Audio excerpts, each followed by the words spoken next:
Nggak usah tangkap saya, besok saya datengin Mabes Polri. Mabes Polri. Kalau mau tangkap saya besok di situ. Jadi RW, ini penjelasan saya on record pertama kali. Oke. Nggak banyak yang tahu Oke. sejarah kejadian ini.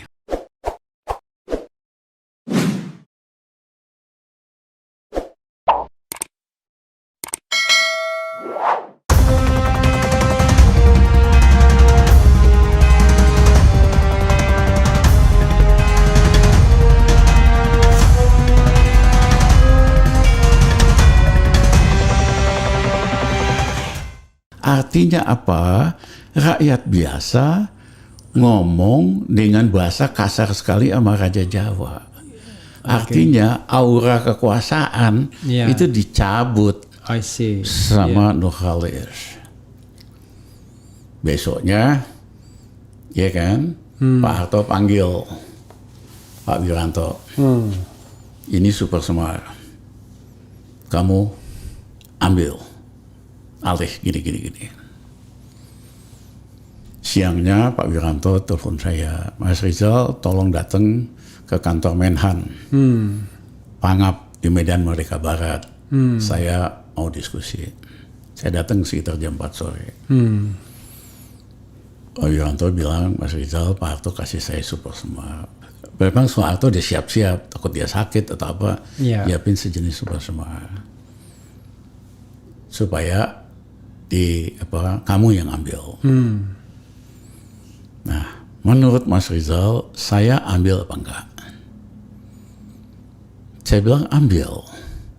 Karena sebelumnya saya coba kumpulin tokoh-tokoh oposisi. Iya kan? Semualah.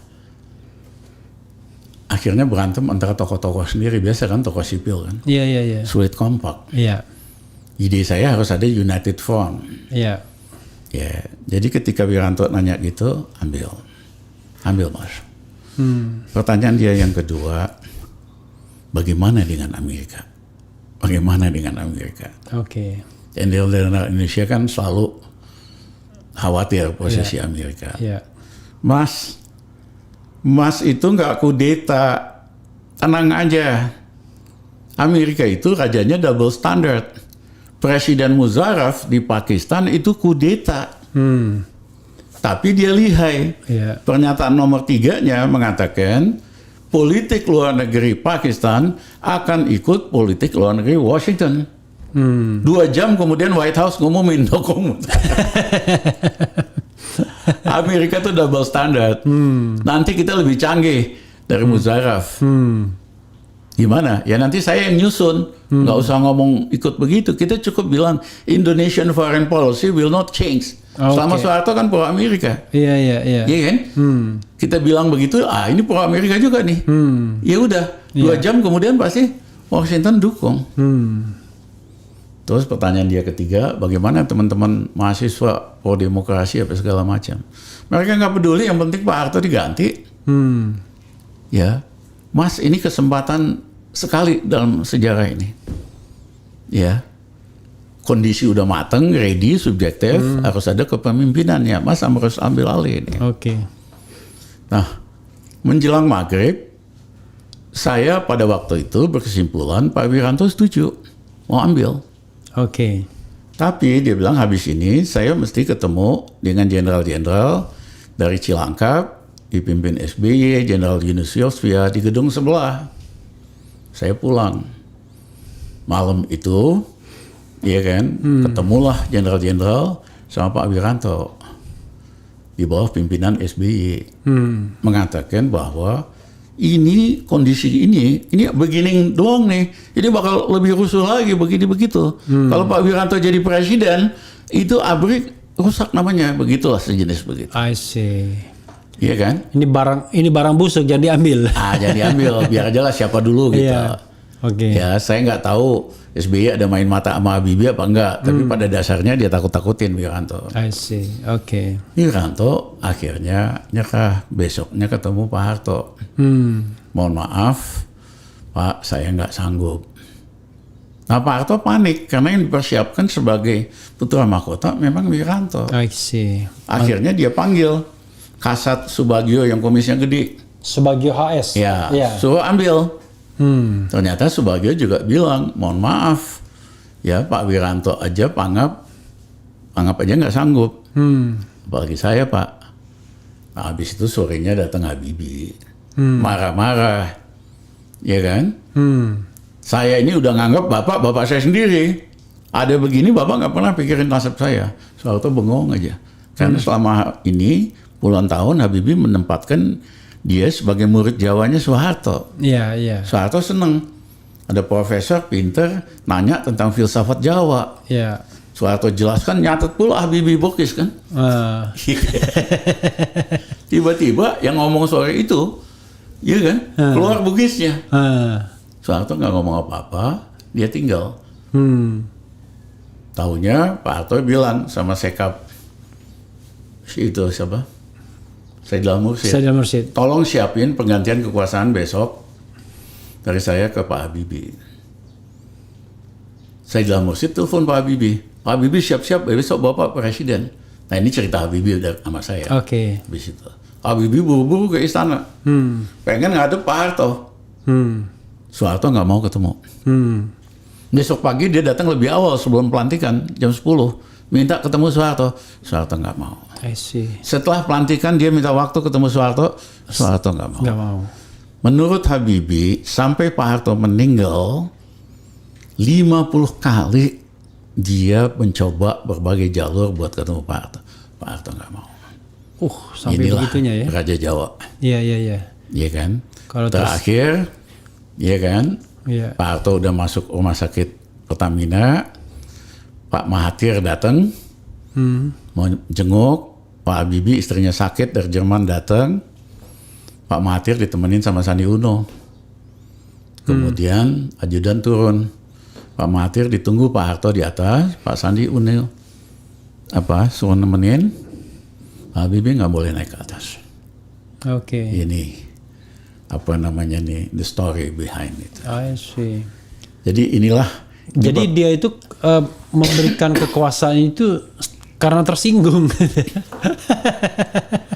Jadi bukan by design, by accident. Gara-gara Habibie ngambek, ini anak kemarin sore ngambek. Jadi Revle, ini penjelasan saya on record pertama kali. Oke. Di media. Nggak banyak yang tahu sejarah kejadian ini. Oke. Iya kan? Oke, luar biasa. Tapi kalau kita bicara masa lalu aja kan nggak asik. Masa kita cuma bicara masa lalu? Relate to masa kini, ya kan? Tapi itu yang bahaya justru. Bicara masa lalu kan nggak ada masalah. Bicara hari ini kan bahaya banget. Tentu sesuatu yang Bang Rizal bisa share gitu ya. Karena orang bilang itu apa ya? Ini idiom umum ya, tidak spesifik. Sejarah itu sering berulang gitu kan? Sejarah itu sering berulang.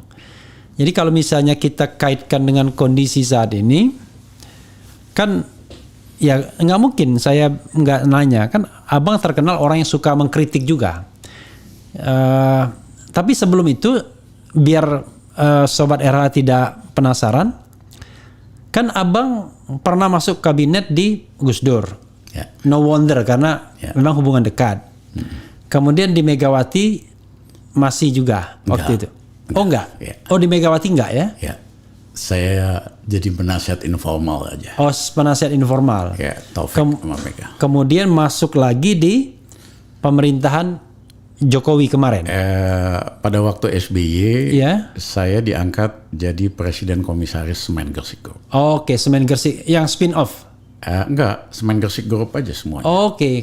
Semen Gresik Group pada ya. waktu itu saya masuk, untung Semen Gresik Group hanya 800 miliar. Oke. Dalam 2 tahun kita naikin 3,2 triliun. I see. 4 kali dengan cara nurunin cost bikin semen $8 per ton. Oke. Baru kita naikin gaji direksi 17, rata-rata 17 perusahaan besar di Indonesia. Oke. Baru karyawan kita naikin. Tapi dasar Rizal Ramli, abis itu kita demo menentang kenaikan harga BBM yang dilakukan SBY. Iya kan? Padahal posisi presiden komisioner Presiden Semen Gresik Group. Semen Gresik Itu Group. kan semen Padang, semen Iya, iya. Tonasa, Iya. semen Gresik. Sekarang Kita- jadi Semen Indonesia Ya, sekarang. Kita pimpin demo lebih dari 25.000 dari DPR ke istana menentang kenaikan harga BBM. Ya gerah lah. Oh itu tahun 2012. Lupa Ya? Udah lupa saya, tapi pada dasarnya mereka kesel lah. Iya, iya. Iya kan? Ini orang memang hebat, bisa naikkan keuntungan 4 kali. Iya. Tapi bandelnya nggak tahan-tahan. Oke. Akhirnya kita pada waktu itu Itu sama yang Ferry Juliantono ditangkap. yes, ya. Soalnya sebelum abang Ferry Juliantono Ya. semalam datang. Ya. Sama Ferry. Ya, oke. Ya sama Rike segala. Kita Oke. di depan sama Rike Iya, sama iya. Ferry. Rike Dia Pitaloka. Iya kan? Oke. Nah, tapi mereka bingung nangkep kita. Dibayarlah mantan aktivis 98 untuk bakar 4 mobil plat merah di depan Atmajaya. Oke. Iya kan? Dibayar sama Intel lah ya. Oke. Nah, saya waktu itu lagi di pesantrennya Kiai Maman di Cirebon. Maman Imanul Haq. Oke. Sore-sore kita lihat TV bilang ini ada 4 mobil pemerintah dibakar, ya kan, oleh aktivis yang otaknya itu dikepalai oleh Dr. Rizal Ramli. Oke. Saya kaget. Ah. Kita ketawa. Kalau Rizal Ramli bakar mobil mah bukan 4, 10.000. Cuman 4. Nah, dengan alasan itulah Waktu itu kan abang punya apa komite apa tadi? Komite Indonesia Bangkit. Oh, Komite Indonesia Bangkit. Ya, Iya, iya. belakang ini Komite Indonesia Bangkit, Iya, Rizal iya. Ramli. Iya, iya. Akhirnya mau dituntut lah kita macam-macam lah. Iya kan? Mau ditangkap. Iya Oke. kan? Nah, saya bilang, saya waktu itu di Bangka, mau ditangkap kita di Bangka. Jalan Bangka. Enggak, di Bangka beneran. Oh, Bangka beneran. Almarhum istri saya kan yang itu Syafung yang kedua kan. Oke, iya, Setelah iya. istri saya yang pertama Iya. ya meninggal 2 Iya. tahun kemudian saya kawin Iya. sama Liu Syafung. Oke. Orang Bangka. Orang Bangka. Nah, Oke. kita lagi lihat kampungnya. Begitu saya ke airport, ya kan, udah ditungguin sama polisi mau nangkep. Tapi kan kita teman banyak, Iya. ya. Telepon kita, Bang, abang udah tungguin polisi mau ditangkap nih. Ya udahlah kamu aturin bagaimana, gue penting pulang dulu ke Jakarta. Ya udah abang tunggu aja, mobil nggak usah masuk pelataran airport dulu. Begitu pesawatnya ready, kita buka pintu, abang langsung ke pesawat. Ya kan? Wah, bener. Persis polisi nunggu. Yang telepon polisi juga? Bukan. Bukan. Sipil-sipil kan banyak simpatisan Oh, kita. oke. Ya kan? Jadi persis itu kita nunggu dulu di luar pagar. Begitu udah mau berangkat, dibuka pagarnya. Ya. Jadi kita nggak masuk gate biasa, langsung naik kan ke pesawat berangkat. Oke. Nah di Jakarta udah banyak wartawan nungguin. Ya, saya bilang jangan ini deh, nggak usah tangkap saya. Besok saya datengin Mabes Abri, Mabes Polisi, Mabes Polri. ya. Iya. Kalau mau tangkap saya besok di situ. Wame jadi headline, kan? Kita datengin. Waktu itu Panglima Panglima Kapolrinya Sutanto. Oke. Iya kan? Jenderal Sutanto ya. Saya datang dengan lawyer kita, Ketua Hasibuan dan kawan-kawan Oh, aktivis. oke. Kita dari Blok M bawa kembang, bagiin sama rakyat. Begitu itu kan biasa nggak boleh masuk dong. Iya, iya. Kita tegas saja. Mana ajudan Kapolri? Panggil. Ya, mohon maaf nggak kayak Gatot ngadepin polisi kita. Ya kan, akhirnya diantar ke Kapolda. Iya. Pak Kapolri lantai berapa? Lantai berapa? Kita harus tegas sama aparat kita. Antar saya ke situ. Jadi rombongan sirkus ini wartawan segala Ikut naik juga. ke lantai paling tinggi. Oh, oke. Ternyata Pak Sutanto kabur. Oke. Karena saya mau nanya, pertanyaan saya satu, siapa yang merintahkan penangkapan Rizal Ramli? Presiden SBY atau Kapolri? Oke. Nah, habis itu, siapa orang nomor 2 paling kuasa di sini? Wakil Kapolri, Jenderal Nanang. Lantai berapa? Lantai segini. Antar kami situ. Antar lagi, omongan sirkus. Nggak ada Dan juga. keluar Kolonel Nana, Kolonel.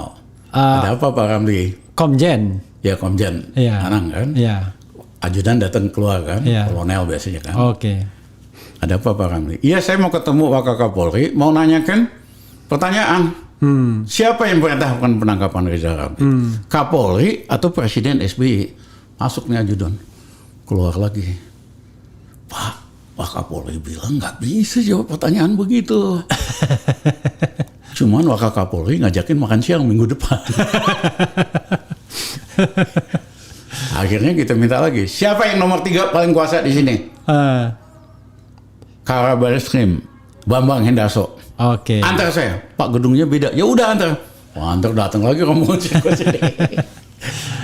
Bambang Hendarso kabur. Karena dia udah tahu kita mau nanya gitu. Itu kan pertanyaannya nggak bisa dijawab. Iya. Nggak mungkin dijawab. Akhirnya ada wakilnya Bambang Hendarso, kolonel orang Batak. Iya. Dia terima saya sama Oto ke dalam. Ada apa bang? Aku mau nanya, siapa yang perintahkan penangkapan Rizal Ramli? SBY atau Kapolri Sutanto? Ini kolonel Batak ini bilang, abang itu udah gila. Kok jawab presiden, mati aku bang. Kok jawab Kapolri, mampus aku. Ingat dia nanti jauh debat judul ya. Kasih tahu Kabareskrim, saya mau datang lagi minggu depan, mau nanya pertanyaan yang sama. Terus besoknya kita ngadain press conference wartawan asing sama dalam negeri di Bidakara. Ya, waktu itu masih ada Bram Zakir dari UI, dampingin saya kan, macam-macam wartawan. Saya bilang di situ, saya pengen penjelasan siapa yang perintahkan penangkapan Rizal Ramli? Presiden SBY. Kalau betul Presiden SBY, beliau mesti belajar lagi tentang demokrasi. Orang beda pendapat aja main tangkap. Yang kedua, kalau Kapolri itu jangan lupa kacang sama kulitnya. Tidak ada pemerintahan kita, pemerintahan Gus Dur, polisi masih di bawah angkatan bersenjata, masih diinjak sama angkatan bersenjata. Ya, kita yang putuskan agar polisi jadi lembaga kepisah. Maksudnya supaya jadi penganyam masyarakat, bukan alat untuk kekuasaan politik buat nangkap siapa aja. Gitu gini-gini kan. Terus saya waktu di depan wartawan. Waktu bilang saya minta SBY jantan. Si Bram bilang, Mas Rizal jangan bilang jantan dong. Oh maaf, jangan bantan. Ya kan? Saya bilang agar SBY kesatria. Oh kesatria. Nah, beberapa waktu kemudian SBY diundang ke Cilangkap. Dalam pertemuan tertutup. Jenderal-jenderal tanya, kok Pak Rizal Ramli mau ditangkap? Dia kan teman kita. Dia kan penasehat angkatan bersenjata. Temannya Pak SBY. Kenapa Pak Rizal Ramli ditangkap? SBY nggak jawab. Kemudian besok-besoknya lagi dia di Lemhanas.